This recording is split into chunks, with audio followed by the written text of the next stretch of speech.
দেখেছেন তো, বিরোধী দলের থাকলে কথা বলা সহজ। যেই অভিযোগ তারেক রহমান করেছিল হাসিনা সরকারের বিরুদ্ধে, তার চাইতে বড় অভিযোগের তীর আজকে তারেক রহমানের দিকে। যেই স্লোগান বিএনপির প্রেসিডেন্ট মির্জা ফখরুল ইসলাম আলমগীর দিছিলেন, তার চাইতে বড় গলার স্লোগান দিয়া বিদ্যুৎ অফিসগুলোতে হামলা করতেছে বিদ্যুৎ না পাওয়া বিক্ষুব্ধ জনতা। বিএনপি সমাধান দিতে পারতেছে না। বিদ্যুৎ মন্ত্রী নিজেই কইছে কিছু করার নাই, শুধু বৈশা বৈশা অপেক্ষা করা ছাড়া কিছু করার নাই, কিছু ম্যানেজমেন্ট করা। কিন্তু এই বিকট সমস্যার সমাধান আছে, দ্রুত সমাধান আছে। সেই সমাধান আজকে দেখাইবো। দেখে অবশ্য পরে কইবেন এত সহজ সমস্যার সমাধান। কিন্তু সরকার কেন সমাধান করতে পারতেছে না? তারা সমাধান করতে পারতেছে না কারণ সে সমস্যাটার সমাধানে আন্তরিক না। বিদ্যুৎ মন্ত্রী বাসায় তো লোডশেডিং হয় না, তারা তো কেউ মারতে আসতেছে না। পল্লী বিদ্যুৎ সমিতি তাদের ৮০-র উপরে কেন্দ্রের নিরাপত্তার জন্য চিঠি দিয়েছে পুলিশকে। নিরাপত্তার জন্য কাজ করতে পারতেছে না বিদ্যুৎ কর্মীরা। এই সরকার যে বুঝে না সমস্যাটা, এটা একটু দেখাই দিই, আসেন দেখাই দিই। দেখেন, মন্ত্রী কয় গ্রামে লোডশেডিং নাই, কেন বিদ্যুৎ থাকে না তার জবাব হইতেছে লাইনগুলো লম্বা, কোথাও ফল্ট হইলে খুঁজে বের করতে সময় লাগে। শুনেন, তার নিজের মুখেই শুনেন। গ্রামে লোডশেডিং নাই, যেটা হয় আমাদের পল্লী বিদ্যুতের লাইনগুলো অনেক লম্বা লম্বা। কোথাও যদি ফল্ট হয়ে যায়, বিদ্যুৎ ট্রিপ করলে ওই ফল্ট লোকেট করতে তার টাইম লাগে, সেই জন্য বিদ্যুৎটা আসে না। আবার লাইন ঠিক হয়ে গেলে বিদ্যুৎ চলে আসে। শুনিছেন? কিন্তু আসলে কি হয় পল্লী বিদ্যুতের অফিসারের কাছে নিজেই শোনেন, তার কাছেই শোনেন। এই লোডশেডিং এর দায়িত্ব আমার না, আমার গ্রিড থেকে বরাদ্দ দিচ্ছে। আমার দরকার হলো আপনার 8 মেগাওয়াট, আমাকে দিচ্ছে 2 মেগাওয়াট। তাহলে আমি কয়টা লাইন চালু করতে পারি? একটা করে লাইন চালাইতে হয়। মনে করেন 6টা লাইন, আমি যদি একটা লাইন চালু করি, তাহলে বাকি লাইনগুলো আবার রোটেট করে চালু করতে গেলে কতক্ষণ সময় লাগবে? একবার আপনি চিন্তা করেন বিষয়টা। শুনিছেন? যা লাগবে তার 4 ভাগের 1 ভাগ দিতেছে, লাগবে 100 দিতেছে 25। আর কয় বিদ্যুতের লাইন লম্বা। আরেকজন কর্মকর্তার কাছে শুনেন। আসসালামু আলাইকুম। তো দুঃখের কথা কি বলবো, লোডশেডিং এর জ্বালায় আমরাই তো অতিষ্ঠ, আর গ্রাহকের কথা নাই বা বললাম। কথাটা বলারও একটা কারণ আছে। এই যে দেখেন, আমার এখন মেন লাইনের সাপ্লাই দেখেন 1380 কিলোওয়াট, মানে হচ্ছে 1.3 মেগাওয়াট। এখন এটা দেখানোর পরে যদি বলি যে আমার এখানে 4টা লাইন আছে, 4টা লাইনের 3টাই বন্ধ, একটা লাইন চালু রাখতে পারছি, এটার কারণ লোডশেডিং। তো লোডশেডিং এর এত পরিমাণ ভয়াবহতা যে আমার 4টা লাইনের 3টা বন্ধ রাখতে হচ্ছে। তা হিসাব করেন যে একটা লাইন চালু করতে হলে আমার কত ঘন্টা পর পর বিদ্যুৎ সে একটা লাইনে দিতে পারবো। এখন যে লাইনটা চালু আছে, এই লাইনটা যদি একবার বন্ধ হয় 3 ঘন্টা বন্ধ থাকবে, 3 ঘন্টা পর 1 ঘন্টা পাবে। তো এই হচ্ছে পরিস্থিতি আমার চাকরি লাইফের। ভয়াবহ লোডশেডিং, এটাই আমি ফেস করতেছি। এর আগে এরকম লোডশেডিং আমি কখনো পাইনি। এখন কি হইতেছে দেখেন, কি করতেছে এই পল্লী বিদ্যুতের কর্মীদের সাথে বিক্ষুব্ধ জনতা। দেখেন, চাঁদপুরের ফরিদগঞ্জে পল্লী বিদ্যুতের একটি উপকেন্দ্র থেকে এক কর্মচারীকে জোর করে তুলে নিয়ে গিয়ে মারধর ও আটকে রাখার অভিযোগ উঠেছে। আচ্ছা কোন তো এদের কি দোষ? এই পল্লী বিদ্যুতের লোকদের কি দোষ? এ তো কর্মচারী, সরকারি কর্মচারী, এরা তো বিতরণ করে, এরা তো বিদ্যুৎ বানায় না। যা পায় তাই তো দিবে, এরা তো বিদ্যুৎ পয়দা করতে পারে না। এই বেচারাদের উপরে চড়াও হয়ে কোনো লাভ আছে? সারা দেশে পানি আর বিদ্যুতের জন্য হাহাকার, বাসায় রান্না হইতেছে না। দুর্ভোগের তো শুরু আছে শেষ নাই। এই যে সকালের নাস্তা এখন খাইতেছি 12টা বাজে। রাইস কুকারে ভাত রান্না করা লাগে, এই যে কারেন্টের চুলারে তরকারি রান্না করা লাগে। রান্না তুলে দিলে কারেন্ট চলে যায়, তখন আবার বসে থাকা লাগে। যদি এটা যদি কারেন্ট না থাকে, তাহলে আপনার সিলিন্ডারের দাম হয়েছে আপনার 2000-2500 টাকা। এখন আমরা কি করব সেটা বলেন? আমরা না খেয়েই তো মরতে হবে। এটা ঢাকার অবস্থা। সরকারের কাছে টাকা নাই জ্বালানি কেনার। আমার কথা না, বিদ্যুৎ আর জ্বালানি প্রতিমন্ত্রী অনিন্দ ইসলাম অমিত কইছে নিরবিচ্ছিন্ন জ্বালানি সরবরাহ নিশ্চিত করার মতো যথেষ্ট অর্থ সরকারের হাতে নাই। আসলে আমাদের কাজটি হচ্ছে সাপ্লাই এন্ডে, আমরা সরবরাহটা আসলে নিশ্চিত করব। সরবরাহ নিশ্চিত করবার জন্য তো আসলে অর্থের যোগানটি থাকতে হবে। সেই যোগানের ক্ষেত্রে আসলে সেই জায়গাটি আমাদের হাতে নেই। আমরা সকলে জানি অ্যারাউন্ড 30,000 মেগাওয়াট আমাদের ক্যাপাসিটি আছে, কিন্তু পাওয়ার প্ল্যান্ট চালানোর জন্য প্রয়োজনীয় জ্বালানি আমরা সরবরাহ করতে পারছি না। দেখেছেন কি অবস্থা? বিদ্যুৎ কেন্দ্র চালানোর মতো যথেষ্ট জ্বালানিও নাই। কেন নাই?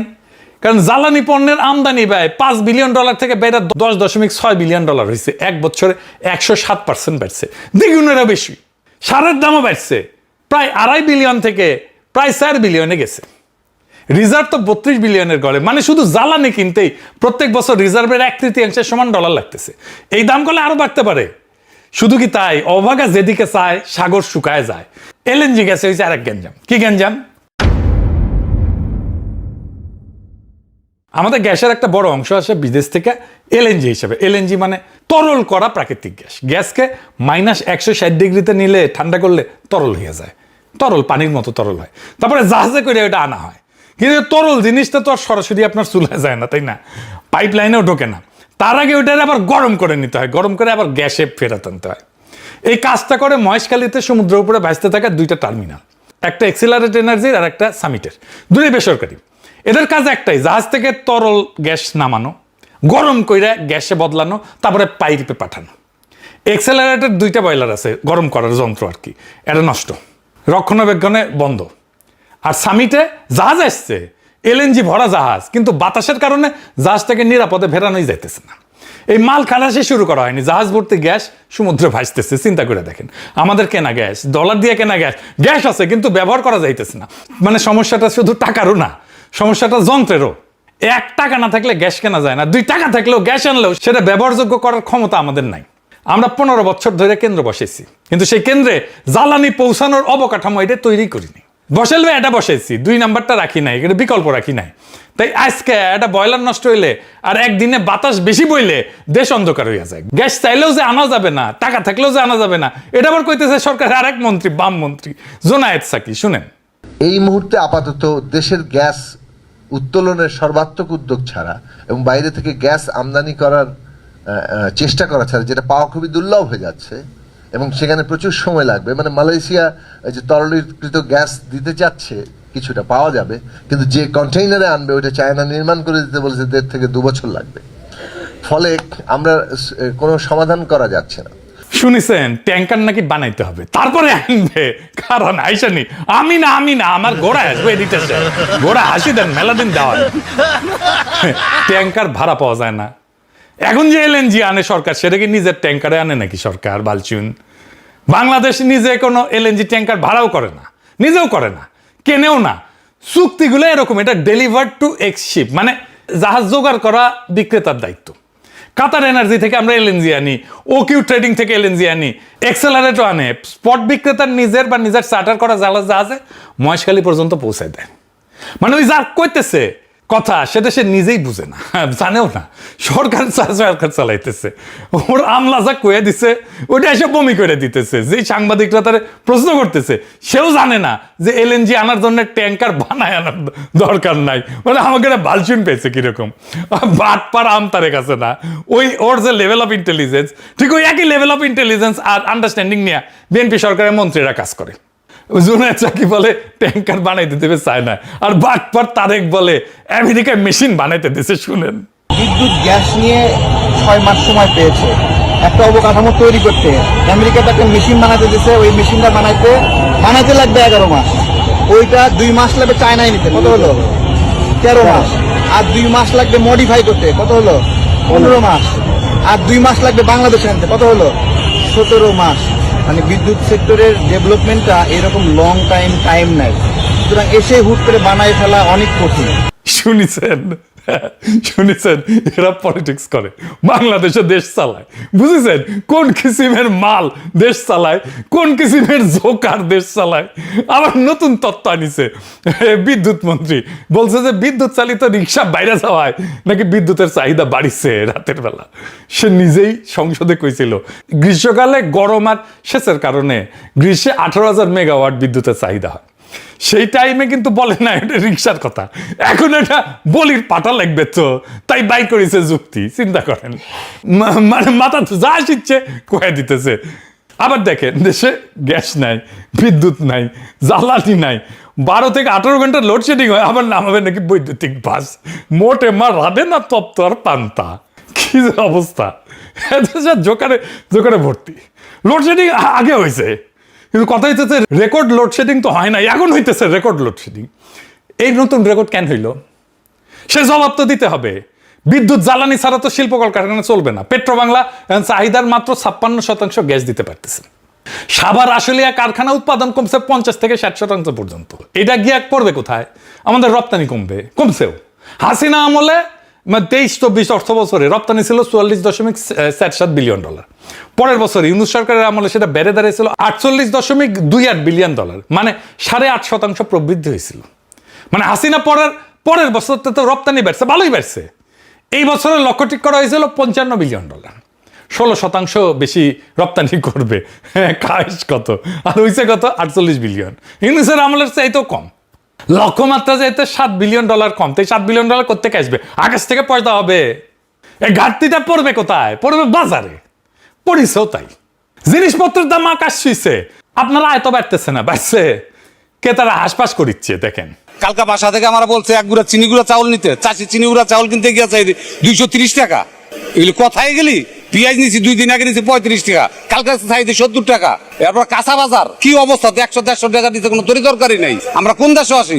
আমার মতো লোকে বাজারে এলে আমি 1000 টাকার বাজার প্রতিদিন করতে পারবো? গ্যাসের দাম বাড়তি, তেলের দাম বাড়তি, বিদ্যুতের দাম বাড়তি, ঘর ভাড়া বাড়তি, আপনি রিক্সাতে যাবেন রিক্সা ভাড়া বাড়তি। এটা কোন রাষ্ট্রে বসবাস করি?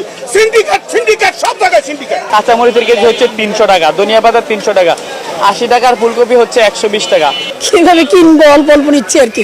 সবকিছুর দাম বেড়ে গেছে হঠাৎ করে। এই অগাস্ট মাসে কয়েকদিন আগে ঢাকার বাজারে যুগান্তর প্রতিবেদন করছে, ডিম 150 থেকে 155 টাকা ছিল ডজনে, এক সপ্তাহে বাড়ছে 10 থেকে 15 টাকা ডজনে। ব্রয়লার মুরগি 200 টাকা কেজি থেকে 200 টাকা কেজি ছিল, সপ্তাহে বাড়ছে 10 টাকা। মাছে কেজিতে 20 থেকে 30 টাকা বাড়িছে এক সপ্তাহে। নিম্নবিত্ত পরিবারগুলো হাসপাস খাইতেছে, প্রত্যেক দিন খাদ্য তালিকা থেকে একটার পর একটা জিনিস বাদ দিতেছে, বাদ দিতে বাধ্য হচ্ছে। কেউ সঞ্চয় ভাঙতেছে, কেউ ধার করে সংসার চালাইতেছে। ভয়াবহ অবস্থা, আপনারা নিজেরাই জানেন, আমার আর বলার দরকার নেই। রিজভি ভাই গত বছর জানুয়ারিতে কইছিল দ্রব্যমূল্য নিয়ন্ত্রণে অন্তর্বর্তীকালীন সরকার নাকি ব্যর্থ। 5 মাস হয়নি কিন্তু তখন ইউনূস সরকারের। তাই নির্বাচন লাগবে। বিএনপি প্রেসিডেন্ট কইছিল বর্তমান সংকটের একমাত্র সমাধান নাকি নির্বাচন। তো নির্বাচন তো হয়েছে, সংকট কেন যায় না? এখন ক্যারাটা নির্বাচন লাগবে সংকট কাটাইতে হইলে। এই বিদ্যুৎ সংকটের সমাধানের জন্য ক্যারাটা নির্বাচন লাগবে। নির্বাচন কইরা তো হ্যাঁ প্রেসিডেন্ট হয়েছে, অনেকে এমপি মন্ত্রী হয়েছে, সাধারণ মানুষের কি হয়েছে? যে তিমিরে ছিল সেই তিমিরেই আছে, আরো দুর্ভোগ বাড়িছে। এখন তো ইউনূস সরকারের আমলের চাইতে দাম বেশি জিনিসপত্রের। সেই জন্যই অর্থমন্ত্রী আগে কয়ে দিছে দ্রব্যমূল্য বাড়বে, এপ্রিলে কইছে। দেখেন চালাক আছে খোলে। হাসিনার অজুহাত ছিল ইউক্রেনের যুদ্ধ, বিএনপি সরকার অজুহাত হয়েছে ইরানের যুদ্ধ। তো এটা দায়ী কে? এটা তো একজন দায়ী আছে, তাই না? আসেন সেটা দেখে নিই। সহজ উত্তর, হাসিনার আমলের লুটপাট। কিন্তু এই লুটপাট বললে মানুষ ভাবে টাকা চুরি হয়েছে। টাকা চুরির চাইতে ভয়ঙ্কর জিনিস হয়েছে। ওরা একটা ব্যবস্থা বানাইছিল যেখানে বিদ্যুৎ কেন্দ্র বানানো লাভজনক ছিল, কিন্তু বিদ্যুৎ দেয়া কারো দায়ী ছিল না, দায়িত্বই ছিল না। কেন্দ্র চলুক বা না চলুক ক্যাপাসিটি চার্জ যাবে ডলারে, আদালতে প্রশ্ন তোলা যাবে না, দায় মুক্তি আইন আছে, টেন্ডার লাগবে না, দরপত্র লাগবে না, ওরাই ঠিক করবে দাম কত, আমরা আর মামুরা বৈশা। আর ওই কেন্দ্র বানানোর টাকা ওইটা আবার ব্যাংক থেকে লোন নেবে। 1.5 লাখ কোটি টাকা লোন নিছে, সেটা আর ফেরত যায় নাই। শীর্ষ 20 জন ঋণ খেলাপির তালিকায় এই বিদ্যুৎ কেন্দ্রের মালিকের নামও আছে 2টা। মানে এক হাতে রাষ্ট্রের কাছ থেকে ভাড়া, আর এক হাতে ব্যাংক থেকে ঋণ, কোনোটাই ফেরত দেওয়া লাগে না। এটা চুরি না, চুরি হইলে তো টাকাটা যাইতো কোথাও না কোথাও, ব্যবস্থাটা থাকতো। এইখানে ব্যবস্থাটাই বানানো হয়েছিল টাকা যাওয়ার জন্য। রাস্তা, বিদ্যুৎ আসাটা ছিল বাই প্রোডাক্ট। বিএনপি সেই চুক্তিগুলো বাতিল করে নাই, আমরা কইছিলাম বাতিল করার জন্য, শুনে নাই। অথচ এই বিএনপি সরকারের আগের টার্মে এই বিদ্যুৎ আর পানি নিয়ে তুল কালাম হয়েছিল। পানি আর বিদ্যুৎ নিয়ে বিক্ষোভে বিএনপি গত টার্মে ডেমরায় এই বিএনপির এমপি ছিল সালাউদ্দিনকে জনতা ধাওয়া দিছিল, কঠিন ধাওয়া দিছিল। এই শিলং সালাউদ্দিন না, আর এক সালাউদ্দিন ডেমরার এমপি ছিল। সালাউদ্দিন দৌড়ে পালায়, তারপর নাম হয় তার দৌড় সালাউদ্দিন। দেখেন সেই সময়কার পত্রিকার নিউজগুলো দেখেন, এটিতে সে দৌড়ের ছবিটা দেন। ভিডিওটা খুঁজলাম মেলা পাই নাই, ভিডিওটা পেলে দিয়েন তো, ওইটা দরকার আছে এখন। আর এইটুকু ভাই তখন বিদ্যুৎ মন্ত্রী ছিল, আর খালেদা জিয়া সরকার তারা অপসারণ করেছিল মন্ত্রণালয় থেকে। কানসাটা ড্যামরায় এই সাথে একই সাথে গণবিস্ফোরণ হয়েছিল, গুলি চালিয়েছিল কানসাটে বিএনপি সরকার, মানুষ মারাও গেছিল। সেই একই ব্যর্থ বিদ্যুৎ মন্ত্রীকে আবারও সেই মন্ত্রণালয়ের দায়িত্ব দেওয়া হয়েছে। নিজে নিজে যদি মারা খাইতে চায় তারে কে বাঁচায়? সমস্যা তো আছে, সমাধান কি? হাসিনার উপরে দায় চাপানো দেওয়া সহজ, ইরান যুদ্ধের উপরে দায় চাপানো সহজ, ব্যাটারি চালিত রিক্সার উপরে দায় চাপানো সহজ, জোকারের মতো উল্টাপাল্টা যুক্তি দেওয়া সহজ। কঠিন হইল সমাধান বাইর করা। সমাধানের জন্য লাগে গভীর পড়াশোনা, প্রবলেম সলভিং আর অ্যানালিটিক্যাল স্কিল লাগে, তথ্য লাগে, কমিটমেন্ট লাগে, একটু বেরেন্টও লাগে আর কি। এখন পুরা সরকারে একটা লোক নাই যার এগুলো সবগুলো আছে। বিদ্যুৎ মন্ত্রী কইছে যে শুনেছেন তো, দিন গোনা ছাড়া আর ম্যানেজমেন্ট ছাড়া কিছু করার নাই, সেটাও করতে পারতেছে না।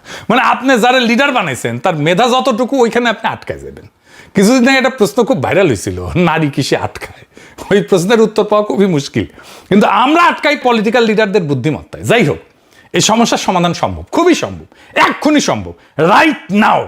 এখন নিশ্চয়ই সবাই ভাবিচ্ছেন, দেখছে তো ঘামিচ্ছে দাদা, প্যারিসে গরম পড়ছে, চাঁদনি গরম হয়ে গেছে দাদা, আওলায় গেছে এক্কেরে। আসেন আলাপ করে নি, দেখাই যে সমাধান দিব, বুঝবেন যে বন্দুকের গুল্লি মিস হইতে পারে, আমার সলিউশন মিস হবে না। এটা সম্ভব, কয়েক মাসের মধ্যে সম্ভব। বাংলাদেশে এই মুহূর্তে বিদ্যুৎ উৎপাদন ক্ষমতা 29,000 মেগাওয়াট, আর সর্বোচ্চ চাহিদা হইতেছে 14 থেকে 15,000 মেগাওয়াট, অর্ধেক। চাহিদার দ্বিগুণ ক্ষমতা আমাদের আছে, তারপরে অন্ধকার। আমাদের বিদ্যুৎ কেন্দ্রের অভাব নাই, একেবারেই নাই, বরং দরকারের চাইতে দ্বিগুণ আছে। তাইলে বাতি চলে না কেন? কারণ কেন্দ্রগুলা বসে আছে। কেন? কেন্দ্র আছে, যন্ত্র আছে, কর্মী আছে, গ্রিডের লাইন টানা আছে, কিন্তু চলে না কেন? জ্বালানি কেনার টাকা নেই, আর ওদের যে টাকা পাও না সেটা দেওয়া হয় নাই। বিদ্যুৎ কেন্দ্রগুলোর কাছে সরকারের বকেয়া প্রায় 50,000 কোটি টাকা। এখন ভাবেন, আপনি এক দোকানে 5 বছর ধরে বাকিতে মাল নিলেন, এখন গিয়া কইতেছেন ভাই আরো মাল দেন, দোকানদার কি করবে? দিবে মাল? তো সংকটটা তো টাকার। কেন্দ্র বন্ধ থাকতেছে টাকার অভাবে, সোজা হিসাব, যন্ত্রের অভাবে না। টাকাটা গেল কই? সরকারের টাকা যায় কই? বিদেশ থেকে এলএনজি কিনতে ভর্তুকি দিতে হয়, সব জায়গায় ভর্তুকি। এই বছর প্রায় 14,600 কোটি টাকা ভর্তুকি দিছে। 2 বিদ্যুৎ কেন্দ্রগুলো বকে আছে 50,000 কোটি টাকা। 3 নাম্বার, অনেক কেন্দ্র বসে আছে, কিন্তু তবু ভাড়া দিতে হইতেছে, ক্যাপাসিটি চার্জ এটার নাম। বিদ্যুৎ নেন বা না নেন, টাকা দিতেই হবে। গৌরী সেন টাকা দিবে, সরকারি মাল দরিয়ামে ঢাল। হাসিনা সিস্টেম করে গেছে, তারেক রহমানের সরকার সেটা চালাইতেছে বাধ্য ছাত্রের মতো। এই অর্থ বছরে ভাড়া বাবদই যাবে এই 48,000 কোটি টাকা। একটা উদাহরণ দিই, আপনি 10টা সিএনজি মাসিক চুক্তিতে ভাড়া নিছেন, আপনার লাগে 3টা, বাকি 7টা গ্যারেজে বসে আছে, কিন্তু ভাড়া দিতে হইতেছে 10টারই। আর এখন আপনার হাতে তেল কেনারও টাকা নাই, তাই ওই 3টা যেটা চলতেছিল সে 3টা আর চলে না। এটাই বাংলাদেশের বিদ্যুৎ খাত। তাইলে ঘটনাটা কি দাঁড়াইলো? সরকার বিদ্যুৎ কিনতেছে বেশি দামে, বেচতেছে কম দামে, যত বেশি বিদ্যুৎ তত বেশি লোকসান। মানে সরকারের জন্য বিদ্যুৎ দেওয়াটাই একটা শাস্তি, যত দিবে তত মরবে। এই অবস্থায় নতুন কিছু করার সামর্থ্য থাকে সরকারের, থাকে না। বেসরকারি বিনিয়োগ আসতে পারে, কিন্তু বেসরকারি বিনিয়োগ কেন আসে না? কারণ এর নিয়ম আছে যে বেসরকারি বিদ্যুৎ কেউ বানাইলে সেটা কেবল সরকারের কাছে বেচতে পারবে। আপনি একটা দোকান দিলেন, আইন বলতেছে আপনি শুধু একজন খদ্দেরের কাছে বেচতে পারবেন, আর সেই খদ্দেরের অবস্থা কি? তার হাতে হারিকেন দশা, তার হাতে টাকা নাই, 50,000 কোটি টাকার বাকি শোধ করে নাই। আপনি ওই দোকানে আর মাল তুলবেন, বেচবেন না তো। চাহিদা থাকলে বিনিয়োগ আসে, এটাই স্বাভাবিক নিয়ম। আমাদের বিদ্যুতের চাহিদা আসে, এখানে বিনিয়োগ আসার কথা, কিন্তু বিনিয়োগ আসতেছে না। বিনিয়োগ শুধু চাহিদা দেখে আসে না, বিনিয়োগ আসে খদ্দের দেখাও। চাহিদা আকাশ ছোঁয়া, কিন্তু খদ্দের দেউলিয়া, এটা তাহলে বিনিয়োগ আসবে। এই দুটোই একসাথে থাকলে বাজার হয় না তো। তাহলে সমাধান কি? সমাধান খুব সিম্পল, খদ্দেরের জায়গা থেকে সরকারকে সরায় দেন, হাঁটায় দেন, একেবারে পাচায় লাতি দিয়া সরায় দেন, সরাসরি ভোক্তাকে বসান খদ্দেরের জায়গায়। আমি আপনি তো বিদ্যুতের বিল দিই, বকেয়া তো রাখি না। আমি আপনি ক্রেতা হইলে বিনিয়োগ আসবে, খদ্দের বদলান। সমাধান নতুন বিদ্যুৎ কেন্দ্র না, খদ্দের বদলানো, তাহলে সব সমস্যার সমাধান হয়ে যাবে। সরকারকে খদ্দেরের আসন থেকে সরায় দেন, ভোক্তা সরাসরি বিদ্যুৎ কিনবে বেসরকারি বিক্রেতার কাছ থেকে, উৎপাদকের কাছ থেকে। সরকার শুধু নিজের তার লাইনের ভাড়া নেবে। সরকার তখন ব্যবসায়ী না, সরকার তখন রাস্তার মালিক, টোল নেবে, গাড়ি চালাবে না। এই জন্য একটাও নতুন কেন্দ্র বসানো লাগবে না। দেশে 7 থেকে 9,000 মেগাওয়াট কেন্দ্র বসে আছে, এমনি বসে আছে, আমরা তার ভাড়া দিতেছি। এরাই জ্বালানি কিনবে, এরাই সরাসরি বেচবে। এনির মালকাল তো শূন্য তৈরি আছে, কেন্দ্র দাঁড়াইয়াই আছে। একটা বাস্তব উদাহরণ দিই আমার নিজের। আমার বাসার বিদ্যুৎ আমি কিনি একটা বেসরকারি কোম্পানির কাছ থেকে। দাম পছন্দ না হলে কি করি? অফিসে যাইতে হয় না, লাইনে দাঁড়াইতে হয় না, কারো হাতে 500 টাকা গুঁজে দিতে হয় না, অনলাইনে ক্লিক করি, ব্যাস আমার সাপ্লাই আর এক কোম্পানির কাছে চলে যাবে। বিদ্যুৎ 1 সেকেন্ডের জন্য বন্ধ হবে না, কোনো মিস্ত্রি আসে না, কোনো তার বদলায় না, কারণ তার একটা তারই সবাই সাপ্লাই দেয়, বদলায় শুধু বিলের নামটা বদলায়। ফ্রান্সে এরকম কোম্পানি আছে প্রায় 40টা। তারা আমার মতো গ্রাহকের জন্য কামড়াকামড়ি করে, প্রত্যেক মাসে প্রত্যেক সপ্তাহে মেল পাই, তোমার ইলেকট্রিসিটি তুমি এখন এত দিতেছো, তুমি কিন্তু এত দিতে পারবে আমার কাছে যদি আসো, বুঝেছ? আর আমাদের দেশে আপনার কোনো চয়েস নাই, সরকার যা দেবে তাই নেবেন, নিতে বাধ্য, যখন দেবে তখন নেবেন। বিল ভুল আসলেও আপনাকে নিতেই হবে। বিল আসবে আকাশ ছোঁয়া, ভুল বিল, আপনি বিদ্যুৎই ইউজই করেন নাই, বিল আসতেছে আকাশ ছোঁয়া। একচেটিয়া বাজারে গ্রাহককে ভিখারি বানায় দেয়, প্রতিযোগিতা গ্রাহককে রাজা বানায় দেয়। এই কোম্পানিগুলো বাংলাদেশে আসতে পারে না? পারে।